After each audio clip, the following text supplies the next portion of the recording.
পবিত্র জামে মসজিদ ছাড়া অন্য কোথাও পবিত্র জুমা নামাজ পড়লে নামাজ হবে কিনা? আমাদের তো সব জায়গায় নামাজ হবে। জুয়েলাত লিআরদি মাসজিদ তাহুরা, আগেকার যুগে মানে হযরত রসূলুল্লাহ সাল্লাল্লাহু আলাইহি ওয়াসাল্লাম পর্যন্ত ওই আবাদত খানে আবাদত করতে হইতো, অন্য জায়গায় আবাদত কবুল হইতো না। কিন্তু এখন আমাদের নূরে মুজাসসাম হাবিবুল্লাহ হুজুর পাক সাল্লাল্লাহু আলাইহি ওয়াসাল্লাম সম্মানার্থে যেখানে পড়ুক নামাজ, কালাম, জুমা, ঈদ সবই কবুল হবে, কোনো সমস্যা নেই। তবে শর্ত যেগুলি আছে এগুলি পুরো করতে হবে। এই এমনি তো এক পড়া যায় দুজন, জুমাতে ইমাম ছাড়া তিনজন লাগবে, খুতবা দিতে হবে। এই শর্তগুলি ঠিক থাকলে তাইলে কোন রাস্তাঘাটে হাটে গাছের উপরে যদি পড়তে পারে বিভিন্ন নামাজ হয়ে যাবে, কোনো অসুবিধা নেই।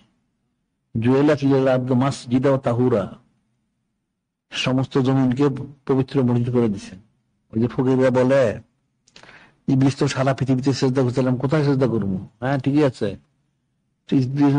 নামাজ করে থাকে, কিন্তু নূরে মুজাসসাম হাবিবুল্লাহ হুজুর পাক সাল্লাল্লাহু আলাইহি ওয়াসাল্লাম তিনি যখন আসলেন তার সঙ্গে তখন সব পবিত্র হয়ে গেছে।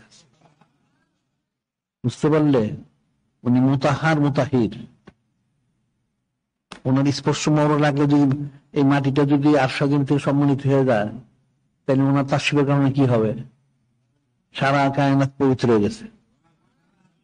এখন যদি পবিত্রতা কেউ রক্ষা করতে পারে তখন সেটা হইবে, আর যে রক্ষা করতে পারে না তাটা তার উপরে। সব জায়গায় জুমার নামাজকে নিজের নামাজ সব নামাজ হবে, তবে ওই শর্তগুলি মুসল্লি এগুলি ঠিক থাকতে হবে।